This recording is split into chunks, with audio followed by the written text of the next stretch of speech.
My name is Alex Colvin, and I am the Exhibits, Publications, and Programs Coordinator here at the Alabama Department of Archives and History. And I am so excited to welcome everyone here at the Farley Auditorium and those of you joining us online on our Facebook and YouTube channels to today's Food for Thought lecture. Before we begin, though, I have a few quick announcements. First, I'd like to invite you to next month's Research Rundown. On November 3rd, Reference Archivist Courtney Pinkard will present on how to research your historic property. And that's going to be Monday, November 3rd at noon on our Facebook and YouTube channels. So it's an online event only. Second, I am very excited to announce that the Museum of Alabama will reopen on Friday, November 7th. So we're going to finally be able to see all the exciting renovations to our museum, including 2 new galleries, the Children's Gallery and the Alabama Military Stories Gallery. And in that new gallery, there'll be a picture featuring Bennie Adkins, who you'll hear about today, but also showcasing other service members who have served in wars across Alabama's history to look at their service, the community they build, and the legacy they leave. So I hope to see you all there on November 7th to see this wonderful gallery as it opens. And of course, we're also going to be reopening the Alabama Voices Gallery, which has had some renovations done to it as well on November 7th. So I hope to see you all here to see all those great galleries. Last, I want to invite you back next month as our Food for Thought series continues, when on Thursday, November 20th at noon, Stephen Peach will present Muskogee Creek History and the American South. So that's going to be noon on Thursday, November 20th, here in the Farley Auditorium and online. Food for Thought 2025 is sponsored by the Friends of the Alabama Archives and made possible through a grant from the Alabama Humanities Alliance. Thank you to both of those sponsors for making our programming possible. Now on to today's speaker. Today's speaker is Katie Lamar Jackson. Jackson is a writer and photographer with 4 decades of experience as a journalist, book author, communication specialist, and educator. Her work has been published in a myriad of regional and national magazines and newspapers, and she is the author and co-author of more than a dozen books, including A Tiger Among Us, A Story of Valor in Vietnam's Shau Valley, which she co-wrote in 2014, co-wrote with 2014 Medal of Honor recipient Bennie Adkins, and that's what we're going to hear about today. And that book is for sale outside from our museum store, and there are a couple of copies that were signed by Bennie. So I encourage you to get a book today if you're interested. Katie holds a bachelor's and a master's degrees from Auburn University and is currently at work on a master's of fine arts degree in creative writing at Western Colorado University. Join me in welcoming Katie Lamar Jackson.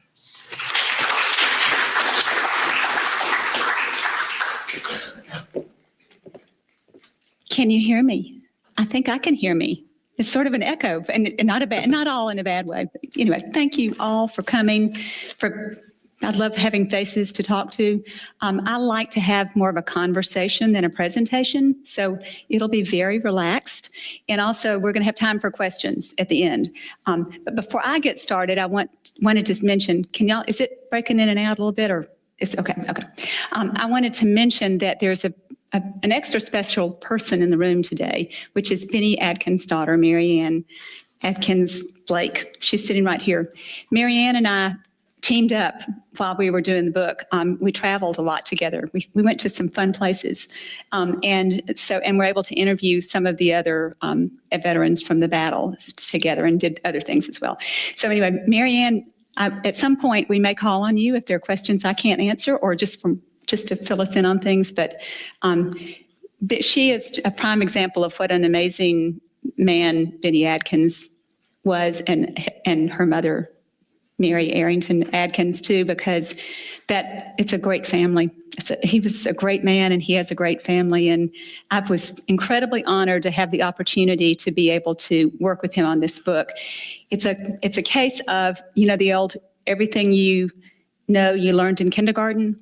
Well, the reason that I got to do this book is because a man who lived in Opelika or Auburn that I went to kindergarten all the way through high school with was already friends with Bennie when he received the Medal of Honor. And Bennie was looking for somebody to help him write the book. And the big names who had done some bigger books were not available at the time. And Bennie said, I'd really like to see this I'd like to read this while I'm on Earth instead of waiting till, so let's get moving on it. So I had the complete honor and pure luck to be able to work with him on this book, which was about 2.5 years worth of interviews with Bennie and with other people who were involved with the battle too. So a fabulous experience as someone who was alive during the Vietnam War, but not quite old enough to be fully part of what was going on. I learned so much, which is one reason I love being a writer, is that every time I write something, I get to learn something new. It's a constant education, so I feel very lucky to have been able to do this book and to have learned from it.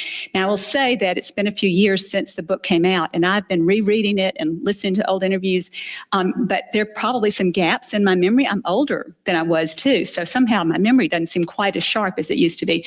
But we will try to fill you in on just enough so that you know everything that I can put in about the next 25 minutes, and then have a chance for you all to ask some questions if you'd like to, and kind of go from there, okay? Thank you. And also, thanks for everybody here at the archives for inviting me to do this. It's yet another honor, so thank you for that. All right, so you all may recognize this man. How many of you, besides a couple I know in the audience, already knew this gentleman? So, yeah, so you may have stories too. There may be some stories out here that we should record. But anyway, I met Bennie. I knew of him, but I didn't meet him until we really get to know him, until we started working on the book. And it was a real honor. He's so funny. I mean, so funny, but also just a remarkable human being. And I think that he is a prime example of the stories that are going to be told upstairs in the museum and in the Alabama Military Voices display, because he exemplified service, community, and legacy throughout his life and career. So I'm going to give you a quick overview of life and career of this amazing guy. So he was a farm boy from Waurika, Oklahoma, who was sort of interested in farming, but also realized that farming probably wasn't going to be the best way to make money. This would have been in the 1930s, 40s, right in there.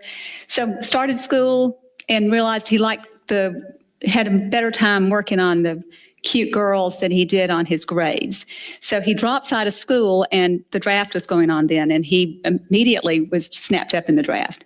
So that put him on a trajectory to become this rather remarkable soldier, and whether he ever intended to be that or not. So he ends up going to training in Texas, then to Germany, where he actually got to fingerprint Elvis.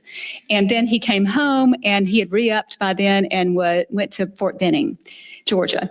And that was where he started more training, but also that's where he met his bride, the very gorgeous, lovely Opelika area girl, Mary Arrington. And they married, and she married into a family, married him knowing that she was going to be a military wife. And they set out then, about that time, Bennie had become a little bored with just the mundane stuff in the military, and he needed a little more challenge. So he decided that he might be interested in special forces. So he did all of the extensive training to be able to do that. And they ended up in Fort Bragg. And so he was around the, 1963, he ends up going on his first tour to Vietnam, which was not fun, but it was not, it wasn't quite as traumatic as what was to come. And then in 1965, and then which went into 1966, he goes back to Vietnam for this second tour. And it was during that tour that he ends up involved in this horrific battle at a remote camp out on the Ho Chi Minh Trail, way far away from any help, way far away from any supplies, and not only poorly manned, but also poorly provisioned. So he ends up out there with 16 other special forces soldiers. And he's there for about 100 days. And that whole 100 days, they keep getting shot at by the North Vietnamese and Viet Cong who are out in the area. And so they kind of know, they know they're in a risky situation, but they end up capturing 2 of the North Vietnamese soldiers, and they tell them, well, you're about to be attacked. So they kind of knew before it happened that this was going to happen. They had no idea that they would be outnumbered 10-1 as far as the people. They had 400 people in the camp that were there training and able to fight. And so it was 10 times that was starting to fire on them. So on March the 9th, they get the first barrage of mortar fire. For the next 38 hours, this battle goes on. It is just, I can't even imagine it. So mortar fire, there's a lot of hand-to-hand close combat. There's playing with grenades. In fact, Bennie was a baseball player, a catcher, when he was in high school, and that came in really handy when a grenade came in the mortar pit with him and he was able to throw it back out. So he used his skills. He was very well trained in military service, but he had some other skills that came in pretty handy. The other thing about Bennie was that he was fierce, he was resilient, he was determined, and he was just dedicated in ways that I can't imagine ever having to be, much less having the kind of courage and fortitude that he did have. So this is the camp. It was a little triangle-shaped camp, not very well fortified, as I said. They were very vulnerable. And when the barrage started coming in, this horrific battle goes on. They end up losing during the battle 5 of the Special Forces members who were there with them. And then the remaining ones were severely wounded. It was just a lot of casualties, not to mention all of the indigenous troops who were there and other support staff who were there. So really, really, really horrible battle. Have I said that before? It was a horrible battle. But they fought them off. And Bennie was the lead, not the only one. They all fought really, really, really fiercely. But it was Bennie who ended up rescuing people right and left, fighting off the enemy, came out of that with at least 18 wounds. And they finally, after 38 hours, they're told by their higher-ups, it's just evacuate. Well, there were all kinds of problems with the evacuation. Bennie and several of the other soldiers end up having to run into the jungle. And for the next 2 days, they're evading NVA troops and they keep trying to have a rescue helicopter come in, and it's either shot down or it's run out of the way by the other enemy troops. And then the second night that they're there, they are sitting in some sort of cover, and they can hear all of the NVA troops around them talking. But what they then begin to hear is another noise, which is this rustling of something really big that's in the woods with them. And they look up and they realize that it's an Indo-Chinese tiger that is stalking them. And the tigers had learned that, war zone is a great place to catch a meal. Unfortunately, that sounds horrible, but that they had become accustomed to being able to take advantage of wounded and dead soldiers. And so this tiger was stalking them. But the good news is the tiger also, the NVA officers also realized the tiger was there, and they knew enough about those tigers that they weren't going to hang around. So they scattered, which gave Bennie and his crew time to be able to be evacuated and moved out of there. So a tiger saved his life, all their lives. So they come home from this awful battle, and then he is nominated. Let me see if I can move ahead here. Sorry. This is the attack pattern that came in, according to Dave Blair, who was the commanding officer who did the after-action report. He had meticulous notes, and this is sort of how the wave of barrage and attack came in. Here's our tiger. That would be a little intimidating to see this, stalking around in the woods around you, but they're beautiful, but maybe not so close. And this is what the camp looked like after the battle. So about 2 weeks, I think, later, they were able to go back in and try to retrieve bodies and, do what comes after a battle like that. And it was hard to even recognize the camp. It was so, almost every structure there had been if not flattened, then severely damaged. So it gives you some idea of just how much fire they took. So he gets home, they get home. He is recommended for the Medal of Honor at that point in 1966.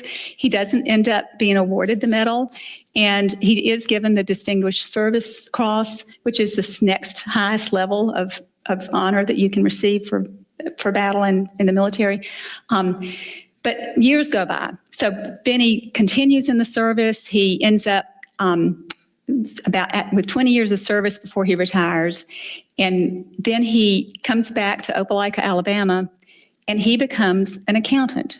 Now, this sounds like it could be a movie, right? Isn't there a movie called The Accountant out right now? So he is this accountant, and some people in the community know his history, but a lot of people don't, and they just think he's this lovely, mild-mannered accountant who, no clue that this man had been the kind of warrior that he was.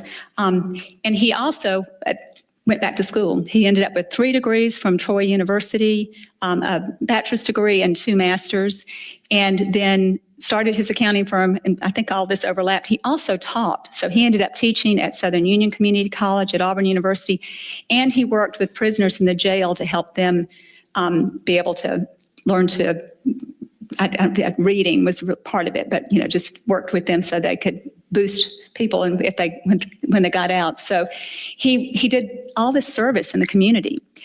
So all the while, his Medal of Honor recommendation was kind of out there.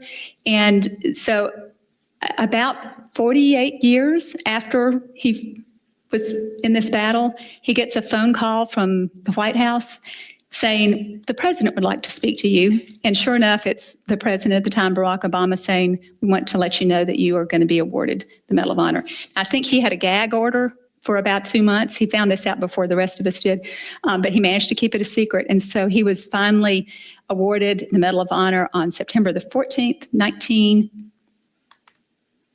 so here's his picture from his initial recognition or recommendation. So 48 years later, there's the medal. So on September 14th, 2014, he goes to Washington, D.C., and he's given the medal.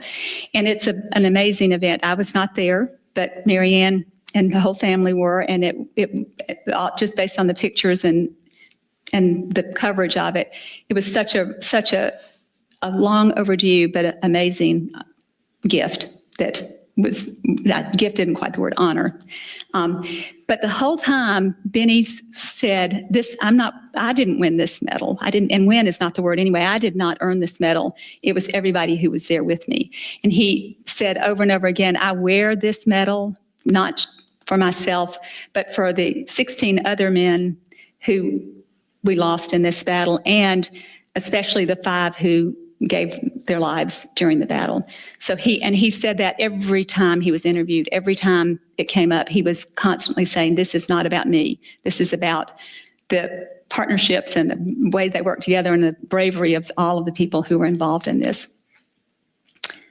I remember traveling with him several times, and we would be in odd places, like we stopped at Arby's, I think, when we were going down to see one of the guys in Florida.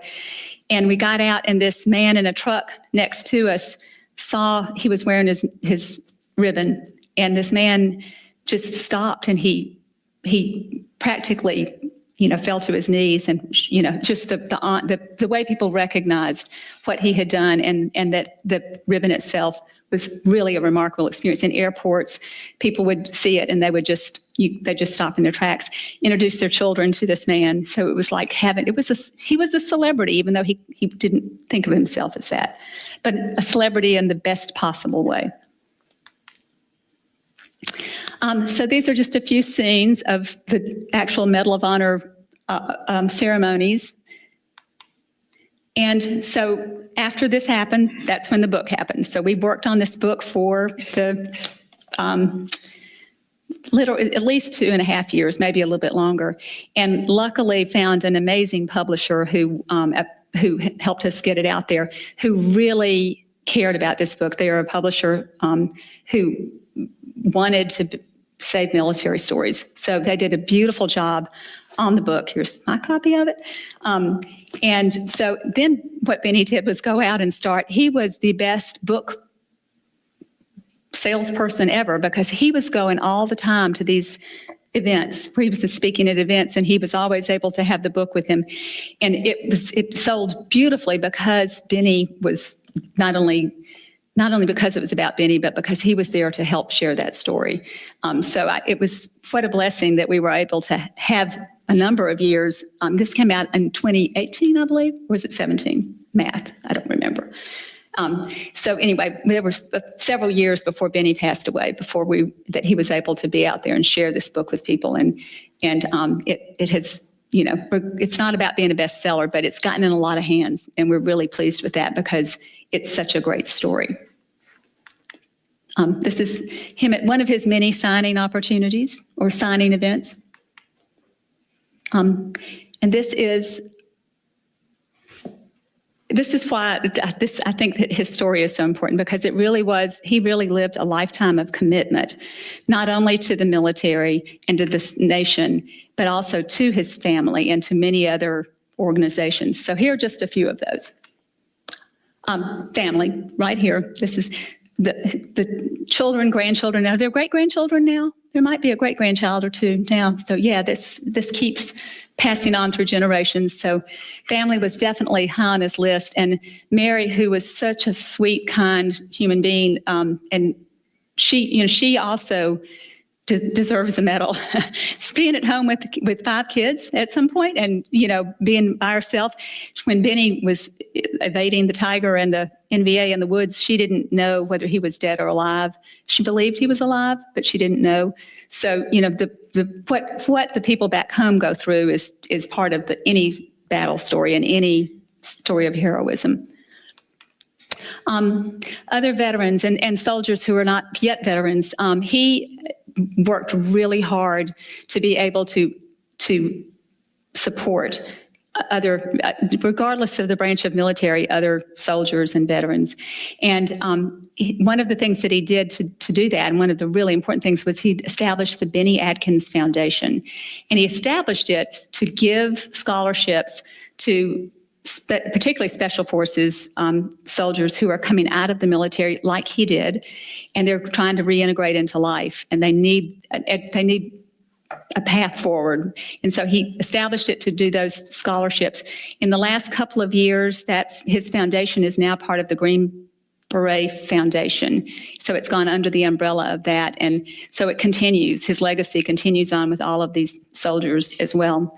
He also has, a lot of things have been named after Bennie. And so there's bridges and roads and some buildings in Opelika. But one of the most, I think, impactful is this new veterans home that's in Enterprise, Alabama, that's named after him. It opened about a little over a year ago, and it is providing amazing services to veterans, not just in the Enterprise area, but throughout Alabama, Georgia, and I think maybe Florida too. It's open to veterans all in a number of states.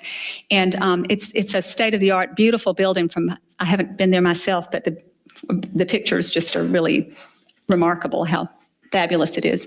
So those are just a few of the ways that he gave back to service members. But also within his community, he did a lot of things, including the teaching, the mentoring, doing people's accounting for them. That's a big job. That's not one I would ever do. So nor be qualified to do. But he was just such a wonderful member of the community itself. So his interest in education, his own experience with education, was incredibly important. When he came out of the war, when he retired from the military, when he came back from Vietnam, in fact, he was one of those many Vietnam veterans who were treated very badly. People didn't want to hire somebody who was a veteran and from the Vietnam War. There was such a negativity towards so many of those service members, and he realized that he needed to figure out something else, what he was going to do next, which set him on this path toward education. But he ended up with earning the 3 degrees and earning an honorary doctorate from Troy University as well, which was both to honor all the things he'd done for the university, but to education as well. So yeah, in our community, he was like the grand marshal for the parades. He was constantly talking at churches and schools and different organizations just within his own hometown. So while he was a beloved speaker across the nation, he kept it at home too. So he made sure that whatever contributions he could make, he could keep right there at home as well. And let's see if I've got so he passed away, as many of you probably know, in April of 2020, and Mary had passed away before him. And in the midst of all of the COVID shutdowns and things like that, he eventually was they were able to have a ceremony for burial at Arlington. And that, again, I think was a rather powerful, it had to be just an amazing event. But his legacy is not only can be seen right there, documented right there in the Arlington Cemetery, but it just lasts throughout, on and on and on through the community, through the nation, through so many different ways. So he's definitely an enduring. I think that's all of my slides. That may have been a little faster than I should have been, but does anybody have any questions or anything that you'd like to know more about? They're right behind you, Marianne, and then, yes. What is the story behind the 47-year delay in awarding Medal of Honor? So some of it had to do with the fact that the actions were still classified. So the battle and some of the information around that state was classified for a number of years. Some of it had to do with the fact that, that there were a lot of special forces people who were getting medals, and so there was probably a little bit of politics there, but mainly it just was that, it just kind of got delayed and got pushed away, but nobody stopped looking, trying to make it happen. Marianne? On the actual photo that you had of that, the camp. Of the map? Do you know, of the map, yes. Do you know which was the mortar pit? I'd have to go back and look at it. Yeah, I can't remember the exact thing. And plus it's small print up there, so I'll look and see that. Yeah. And I'm sorry, I should have been repeating these questions for our online people. So somebody was asking about the mortar pit. That was the last question I asked. And then also about why it took 48 years for Bennie to receive the medal. I'll say also, if you are joining us online, you can put your question in the comments and it'll come to my phone so I can ask on your behalf. Here, Todd. This was very interesting. You tell it well. How did you meet him? How did this happen with you and him? Right. What was the relationship? So as I said earlier, it was through our mutual friend, Johnny Lawrence. And Johnny was the kid I went to kindergarten with and then all the way through high school with. We worked on the high school newspaper together, so I'd known Johnny forever.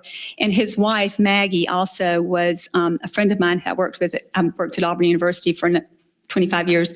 And Maggie and I worked not in the same office, but collaborated a lot. So the two of them, when Bennie was looking for an author, suggested me. And so I met them at a Starbucks in Opelika, and Mary was there. And so the trick was if Mary liked me, it would happen. And she did, thank goodness. And I adored her. So anyway, that was how we were connected. That was a picture of Johnny in the Jeep. It was, yes. That's right. He was the chauffeur. Any other questions at the moment? Yes.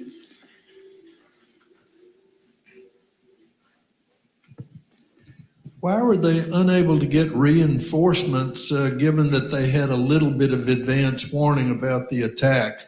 Right. So I think there are probably a lot of reasons. Logistics, for one thing, weather was a factor at times. And also I think they tried to make some drops and give at least some supply reinforcement, but the enemy fire by that time and the snipers and things like that just kept them from being able to they made one drop and Bennie was able to actually go out and retrieve some of the supplies, but they just didn't, this part of the Shau Valley was just so remote and so overrun with enemy.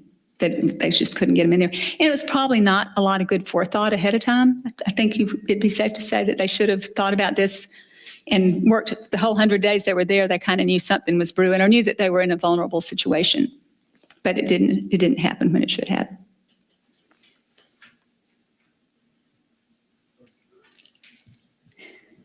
There are 1,000 other stories that can go with this. I mean, that are in the book. I don't want to sound like, and if you want to know the rest of them, you have to buy the book, but you should read the book if you haven't. But there's stories that Bennie would tell were fabulous, and the details, the way he told it in his Alabama, Oklahoma accent, he was so funny and so candid too. Now there were some things that he said, I can't tell you, I can't tell you that because it didn't happen. So because he was Special Forces, even after he left Vietnam, he continued in Special Forces and was in, I think, 175 different countries. And as he used to put it, and not an invited guest there. So he had a very interesting life in the military that I don't know all of by any means. I don't know that anybody does. He was very faithful he was going to keep his mouth shut. Well, thank you all so much. Please join me in thanking Katie. Thank you all so much. Thank you. And thank all of you for joining us today. As I said, the book is available out in our lobby for purchase. And please come back on November 7th to see not only Bennie's story within that larger one, but the larger Alabama Military Stories Gallery that honors all of our veterans. So thank you so much. Oh, yes, ma'am. It'll be just open as the museum opens. So at 8:30, it will be open that day and ready for everyone to come in. So thank y'all so much.